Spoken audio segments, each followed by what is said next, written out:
Hey, it's another episode of Just My Take podcast. This is DexPC5. Follow me on all social media and the show's page. Social media DEXPC5. Check that out. And then also for people who are following me on my regular Instagram page, also start to follow the Just My Take podcast Instagram page as well. I just want to know who's on the page and so I can interact and thank you for supporting the show and listening to the show every week. This is episode 23. Can't believe I've done 23 episodes. I'm on the 23rd episode. I started this around, I would believe in the summertime. And we're hitting the fall. A lot of fall sports going on. A lot of stuff is happening, entertainment. And I just want to, keep bringing the news to you, giving you my take on the latest things. Every week, every day, I'm kind of thinking about the podcast, how I can improve it, how I can grow the show, make it better for the viewers at home.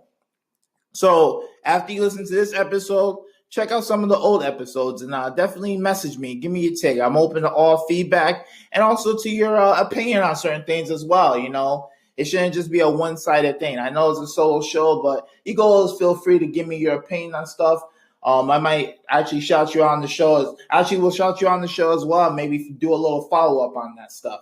So anyway, before we get into the topics at hand, I just want to give you a quick update on the unfortunate tragedy of Botham Jean. Last episode, I talked about how there's this Dallas young professional similar to my age who was in his apartment, and unfortunately an off-duty police officer who thought it was her apartment barged into his and killed him. And so right now the officer is under custody. There's still a lot of facts that have to be shown about the case, but it doesn't look good for the officer, and it shouldn't, because based off the facts at hand, it looks like what she did was very reckless. And, I know the Dallas police is trying to say, oh, the guy had marijuana in his apartment. It doesn't matter. I mean, marijuana is all over this country. You shouldn't be punished for having marijuana in your own apartment. But that doesn't justify how someone can come into your place and shoot at you. So anyway, keep following up on that story. Go to the GoFundMe page if you want to donate. There's a link. There's two funds. I did the first one that helps the family out and his memory. So just want to get that out the way. Okay, so it's midweek, and during the week there's just a lot of stuff that comes out, and sometimes for me I'm thinking about what topics would people like to hear, but also what topics can I speak a lot about on. And I try to give you the best opinion and perspective show that I can give every day, every week. So I want to start out with the Emmys. The Emmys was fucking trash this year. It was fucking horrendous. And the reason why is it just felt very lackluster. I know they had the Weekend Update. The Weekend Update host from SNL, Michael Che and Colin Jost as the host to try to add a little bit more spice to the show. But I think the Emmys and award shows in general, they just suck. I don't think people really give a fuck about the award shows beyond just watching the red carpet. I think they like to see the celebrities come on the red carpet and do the little, 1-2 minute interviews. But once you get to the award show, it's not so great. I was watching bits and pieces of the award show, and I always did like the Emmy just because I watch a lot of TV compared to movies. And right now, we're definitely in the golden era of TV, I would say. There's so much content out there. You can find it on Facebook, YouTube. There's so many underrated shows out there that I don't think people really have enough time to watch them all unless they have no life. And even then, if you have no life, there's still so many shows out there that you can't watch them all. But, as I'm watching the Emmys, it's kind of the same old shtick. They had, who was it, Maya Rudolph out there doing a few comedic segments. Come on. Who cares about Maya Rudolph? I'm sorry. For me, as a young millennial, I don't care about Maya Rudolph. I know she had a hit in SNL and all that stuff, but she's just not that funny to me. she's not that funny to me. And then you hear the speeches. Sometimes the speeches are interesting, but it's tough because I think a lot of celebrities are kind of out of they don't relate to the everyday person. So a lot of the stuff that they're saying is just so far out there. It doesn't relate to the everyday person. And I think I can see why people just tune out of it. I see why people just tune out of it and they're like, you know what, fuck it. I'll just look at the award winning list tomorrow, maybe hear the highlights. That's about it. There's football on. I'm going to catch up on my HBO shows, stuff like that. So I don't know how the Emmys really improves.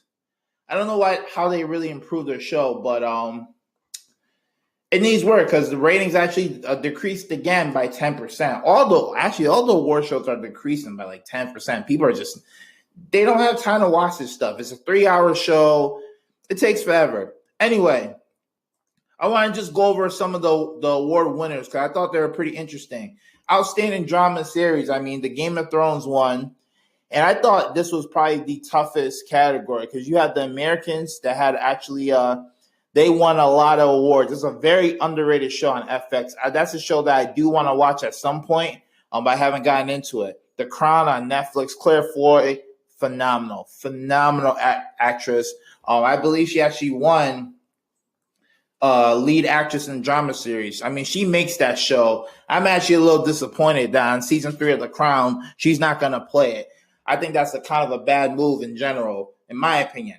Of course, you got Handmaid's Tales, you got Stranger Things, This Is Us, Westworld, but Game of Thrones won. Outstanding comedy series, they had The Marvelous Miss Maisel on Amazon. I didn't know this show was a big deal. I mean, compared to shows like Atlanta, Blackish, Curb Your Enthusiasm, Barry, Glow, Silicon Valley, Unbreakable Kimmy Schmidt. I don't know. I felt there was other shows that should have won it, but hey, it didn't. Hey, Marvelous Miss Maisel won. Anyway, lead actress Claire Floyd, lead actor Matthew Rice from The Americans won that. Lead actress Rachel Brosnan. I'm sure I'm butchering her name. The Marvelous Mrs. Maisel, and then outstanding lead actor Bill Hader, Barry. So those were some of the big winners of the night. I'm not going to go through the whole list just because, I mean, that means appeared on Monday, which is also a weird time slot. Usually they do it on Sunday when more people are home, but I think trying to compete against Sunday Night Football, you were going to lose that battle. So they try to do it on Monday, but people just don't give a fuck about the Emmys. The next topic I want to talk about, it's kind of a personal topic. I kind of want to know how other people feel because I know a lot of my fan base tends to be millennials like me, and I'm in the older millennials, so I'm in like kind of the plus 30 crowd millennials, which is different from the millennials now in the 20s. And the other day I was at the gym and I was like pondering about life, and we're very young right now. We're very young. We have a lot of life ahead of us, but are we running in a circle?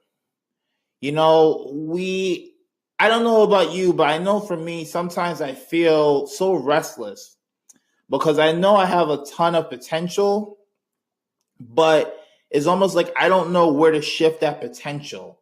And I think in the age of social media, there's so much stuff out there that you can do. And I'm sure I'm not the only person out there who's like, I can literally think of 10 different things that I can do.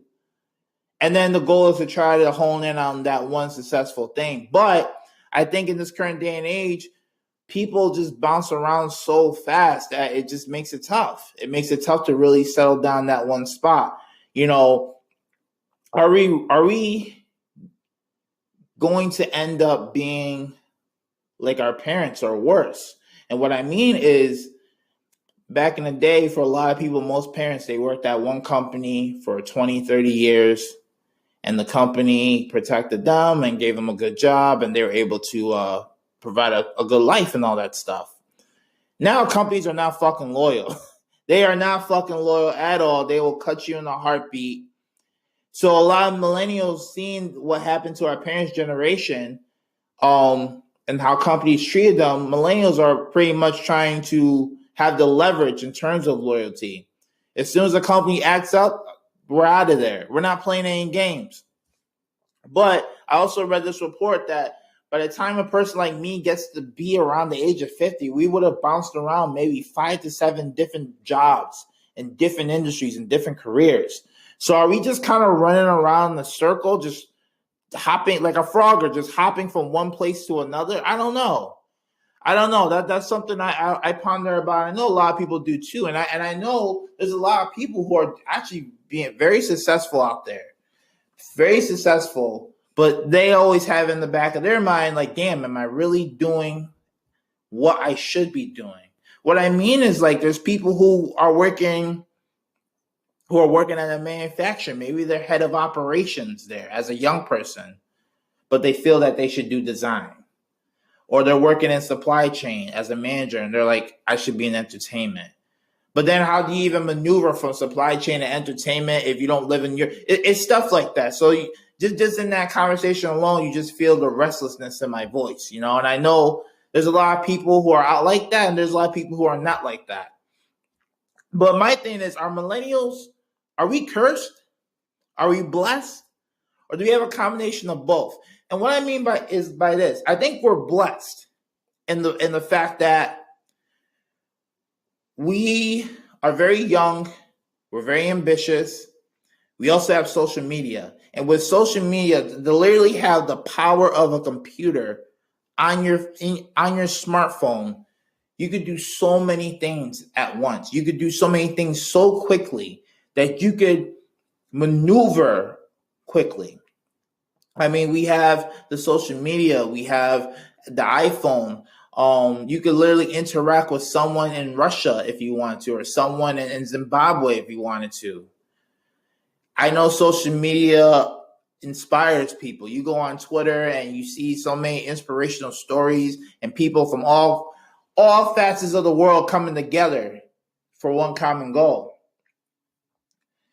And, just the fact that, like, some people who do come from another country can still keep in touch with their friends and family from Ghana and India and China through the WhatsApp app, through, texting and phone call. Back in the day, for a lot of immigrants, you had to go to Western Union to send money out to your family.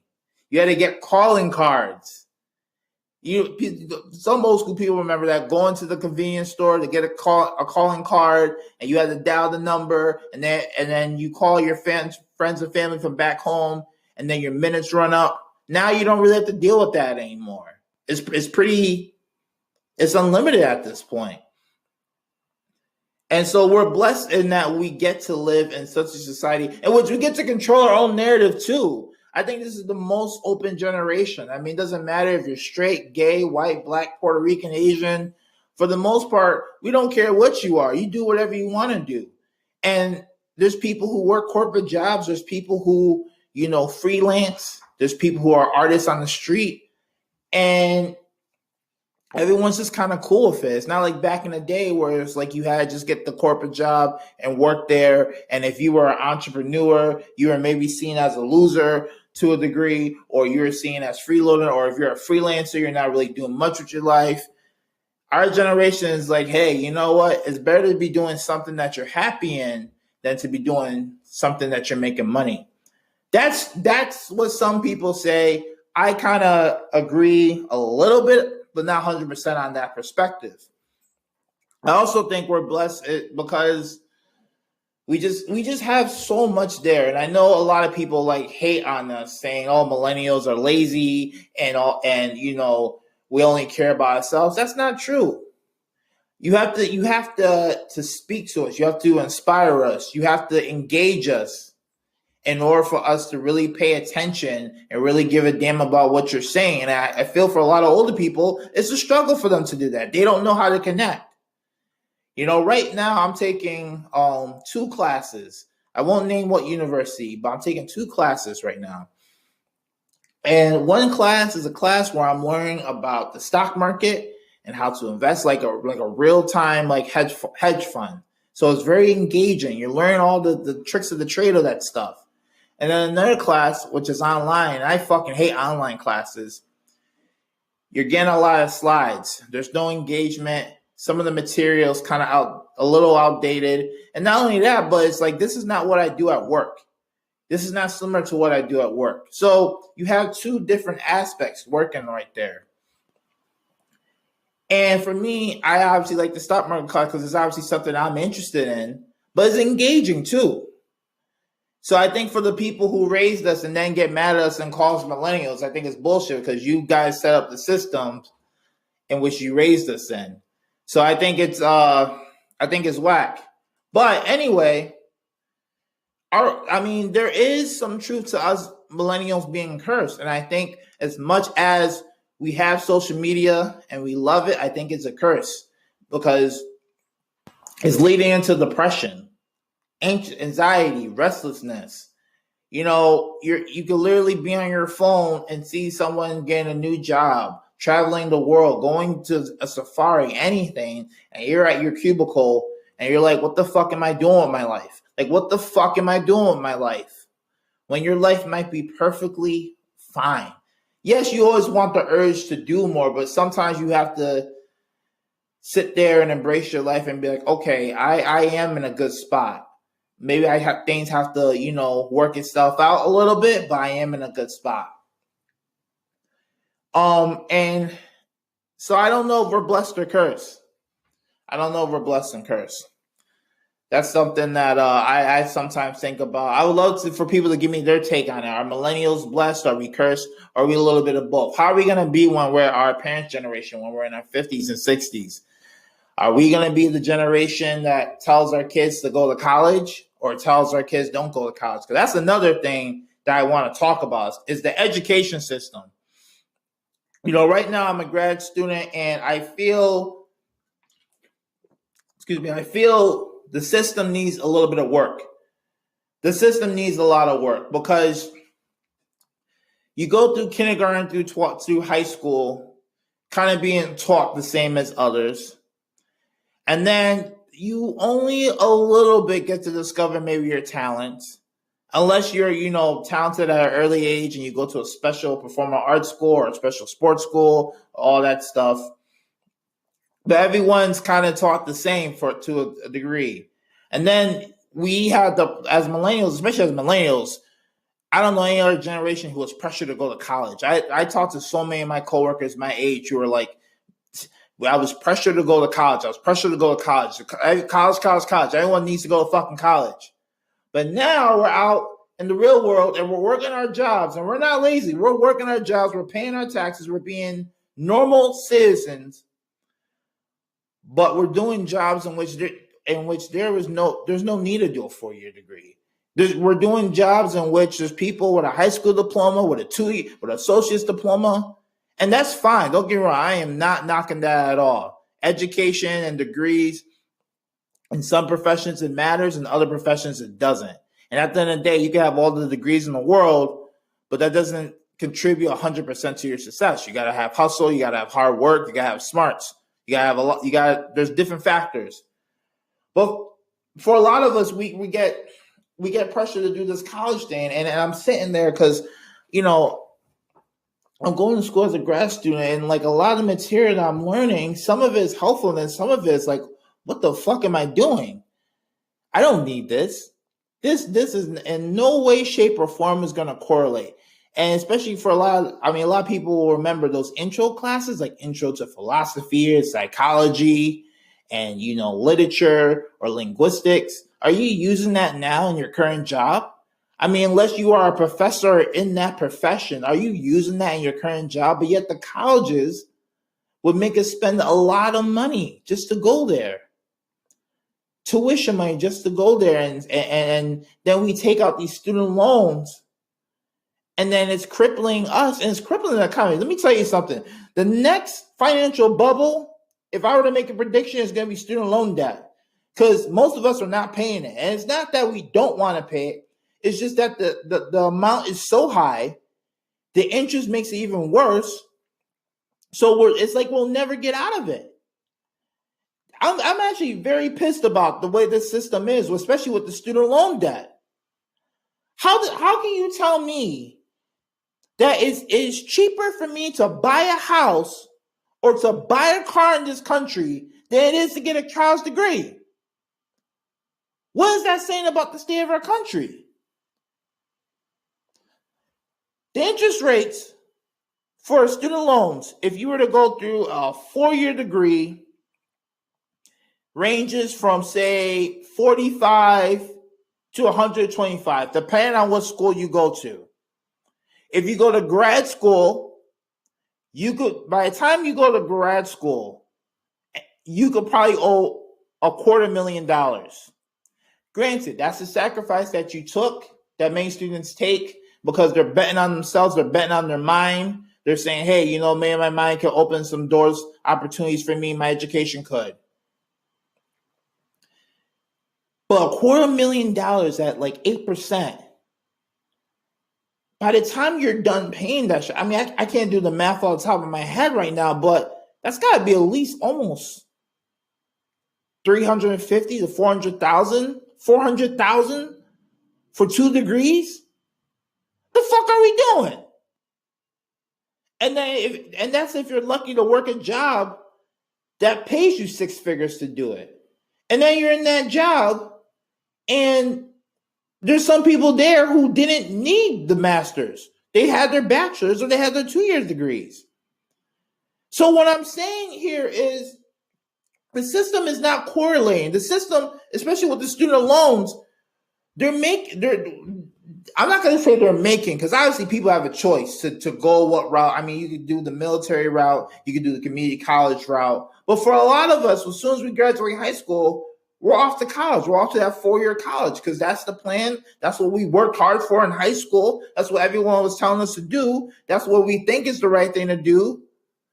And sometimes, you have to move away from home, because if you stay at home and do the community college route, you still have the hometown distractions. So you have to go, maybe you have to just move away to just start fresh while you're learning about yourself, learn about your mind, your body, everything. And college is a great experience. It's not for everybody. It doesn't need to be for everybody. But have you noticed how a lot of these colleges are always doing construction? They're always building something new.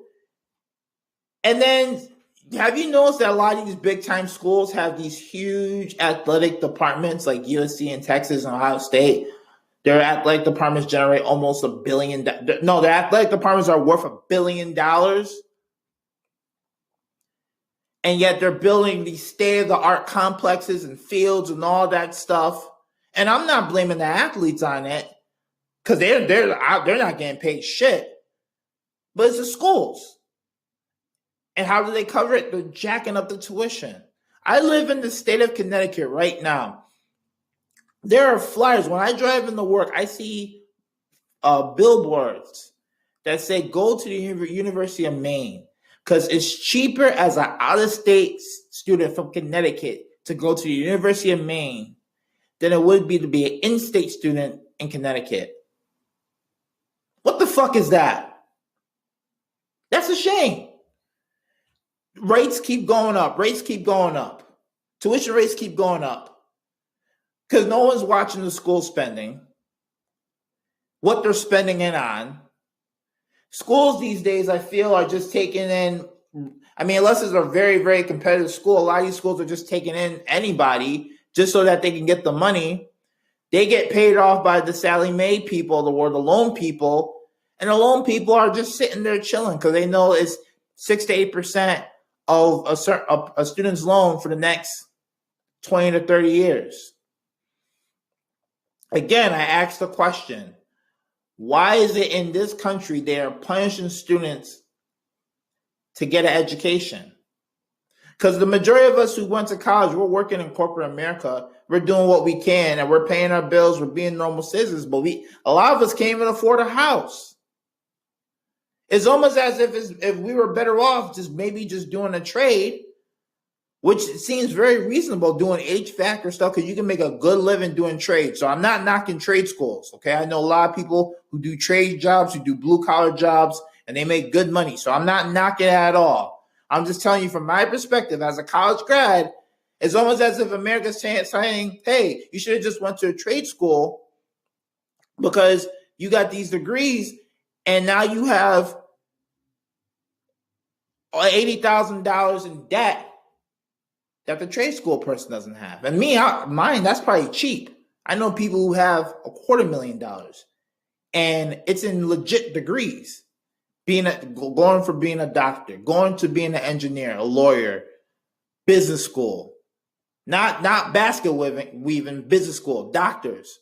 Okay, so it's legit degrees, the legit majors here. I think the debt thing is stupid. I hope in the next election, whoever it is, they need to fix that. Bring the interest rates down to 1 or 2%. See, here's the thing: people are willing to pay. People are definitely willing to pay the money, but the interest is fucking killing us, and it's hurting the economy. I mean, yeah, right now the economy's on the up and up, but in a few years, I mean, it's gonna be a bubble burst because no one's paying their student loans because people can't afford them.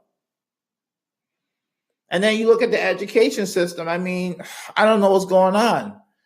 It's almost like if you are in a really good school, you're one of the lucky ones because there's a lot of people who have their school shut down. Teachers can't afford to even be teachers. They have to do 3-4 jobs. I'm reading these sad stories of teachers that have to do 2 or 3 jobs just to sustain themselves. All because they chose the role of being a teacher and giving back to society. What the fuck are we doing? Our teachers shouldn't be going down that path. That's not right to them.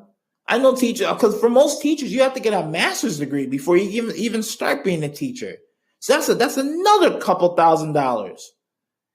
And you have to work 2 or 3 jobs just to make ends meet. It's a shame. It's a shame. And then you got politics getting in the way of actual curriculum. The other day, I heard that Texas schools, who are notorious for this type of shit, they're removing Hillary Clinton and Helen Keller from their textbooks. Why? Because Hillary Clinton is a Democrat and Texas is mostly Republican? She did a lot. She did a lot for this country. Put her in the damn textbook. Helen Keller is an activist. Put her in the damn textbook. Let give people the choice to learn stuff. You know, this is the same school systems that are removing slavery from the textbooks, removing historical figures from the textbook.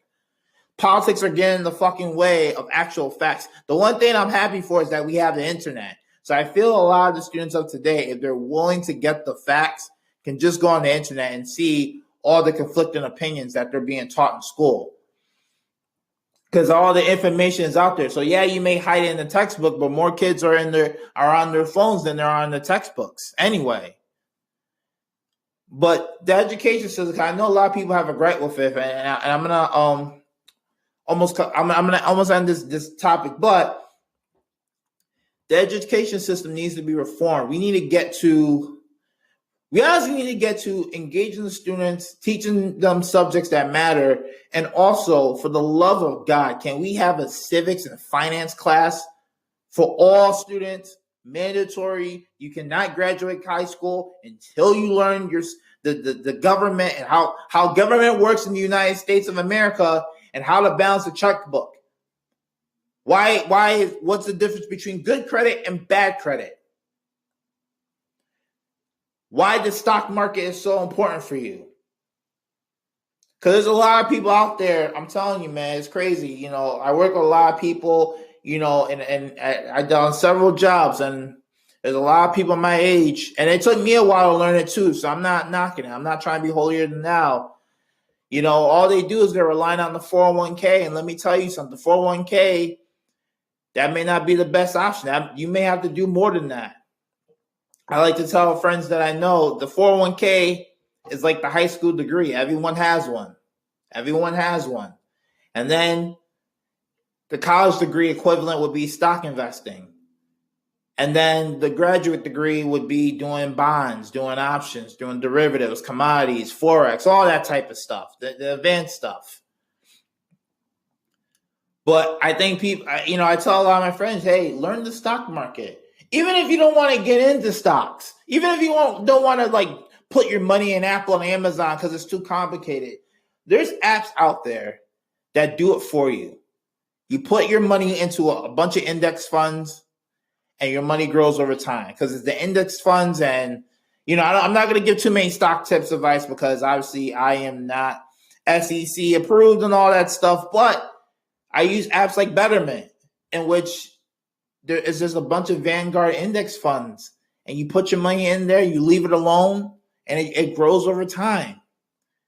Warren Buffett said the best thing you could do is just put your money in a low cost S&P 500 index fund and just leave it alone, and it's gonna grow probably better than if you were to do individual stocks. And that's from Warren Buffett. But I think there needs to be finance in a government class, just because people don't know how the government works. They expect the president to know everything and do everything, and a lot of laws are determined locally, and people need to go out and vote and learn about the local laws. And then financially, I think a lot of people just get themselves into debt over stupid things, stupid decisions, where if they learned how important the decisions were, they can be set up. So when the time you are 50 and 60, you're not really worrying that much about money. You're going to be okay. So that's my take on the education system. That's my take on it. It's crazy, man. Sometimes I feel the game is rigged. I sometimes feel that the game is rigged against a lot of us in the middle class, but it's up to us to just help each other survive and prosper from that. Anyway, the last topic that I want to talk about, and this is going to be a little bit more lighthearted. We get into the sports section of the podcast. I was at work today when I got the news, the sham Kamara news on Twitter, that Jimmy Butler is on the move.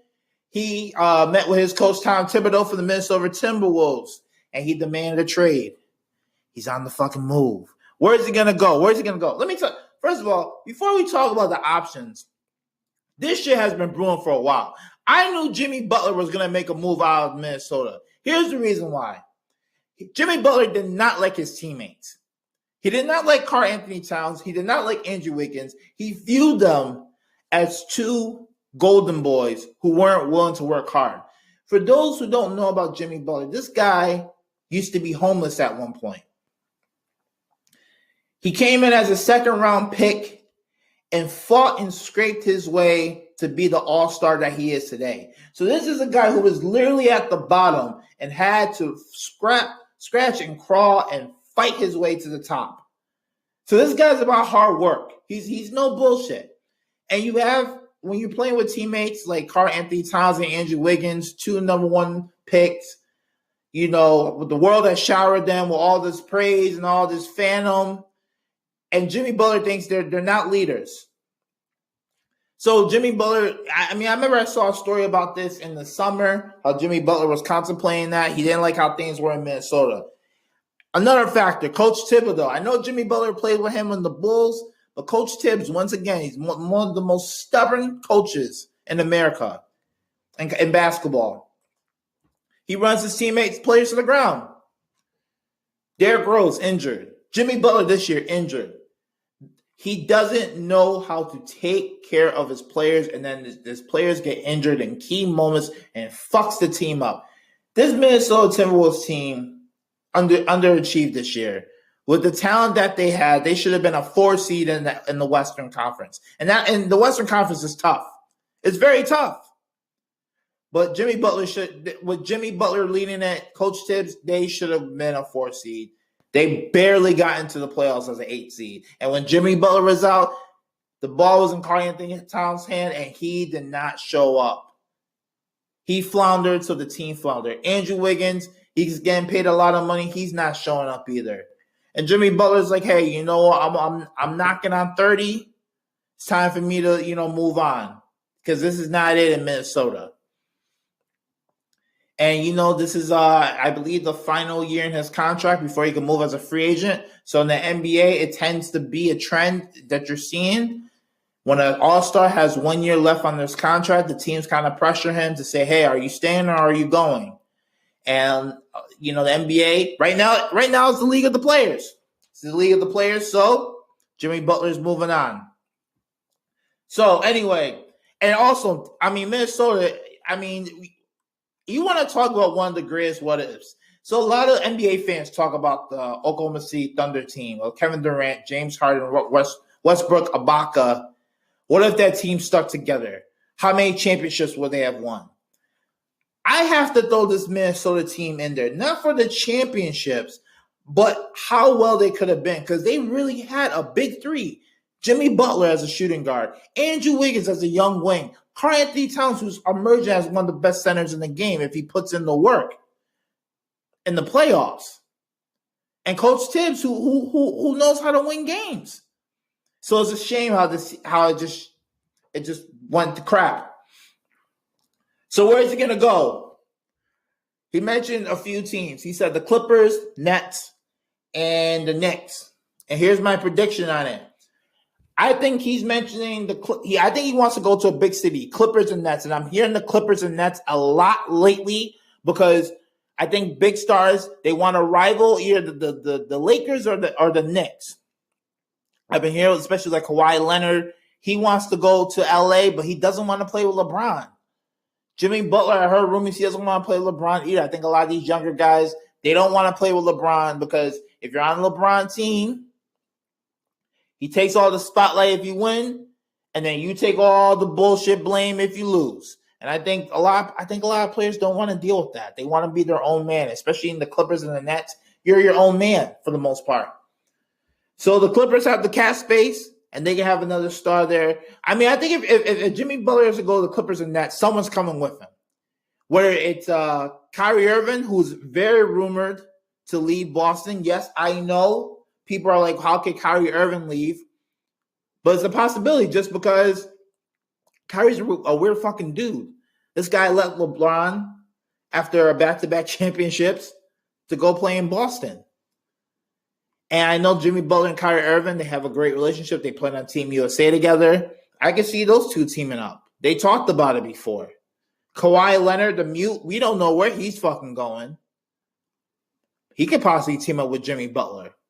So I can see the Clippers, I can see the Nets and the Knicks. If Jimmy Butler went to the Knicks, oh my God. And they were somehow able to swing Kyrie Irving too, and you had a big three of Porzingis, Butler, and Kyrie. Oh, Knicks fans, you wouldn't hear the end of it. You wouldn't hear that. They'd be going crazy. But I'm also thinking about other teams he can go to. The Lakers, they have the pieces to do. Every time you think about a big star and a trade piece, you always got to think of the Lakers, Celtics, and Sixers. Because they have the trade pieces to make it happen. Can you imagine the Celtics if say, all right, they trade like Jaylen Brown and some other person not named Tatum, and they got Jimmy Butler, and then you have a team of Horford, Gordon Hayward, Jimmy Butler, Kyrie Irving, and Jason Tatum? Oh, my God. Oh, my God, my gosh. How do you compete with that team? Even if you're Golden State, oh, my gosh. How do you compete? It'd be insane. Insane! So I'll be interested to see where Jimmy Butler goes. I'm gonna watch a little bit more of it on ESPN Sports Center. Let me know your take on where he goes. Let me know your take on the Emmys. Are millennials cursed? Are we blessed? Or is it a little bit of both? And what the fuck do you think about this education system that we got on? Do you think that it's good? Am I wrong? Maybe it can be improved? Let me know. This has been another episode of the Just My Take podcast. You can find me on all social media at Dex, D as in Dex, E as in Elephant, X as in Xylophone, P as in Paul, C as in Charlie, the number 5. And then you can also follow the Instagram show page at the Just My Take podcast. You can find me on Apple Podcasts and on SoundCloud and Spotify and stream wherever you hear your podcast from, you can find me there. And if you do listen on the iTunes, leave a rating and leave a message. If you really enjoy the show, just take, the simple 2 to 3 minutes to just leave it. You can do it on your phone. It really be appreciated. You can find the show on society and culture and iTunes, because my topics vary from week to week. At first, I started as a sports show, then a TV and film, but I'm just leaving it as society and culture because I feel like my topics just reflect all that stuff. And to be honest, I don't think people are really tuning into just categories. I think they just Googled the show page. Maybe I'm wrong, but that's how I feel. Anyway, thank you for listening to another episode of Just My Take podcast. And just remember, people, all right, whether you agree or disagree, it's just my take. Peace.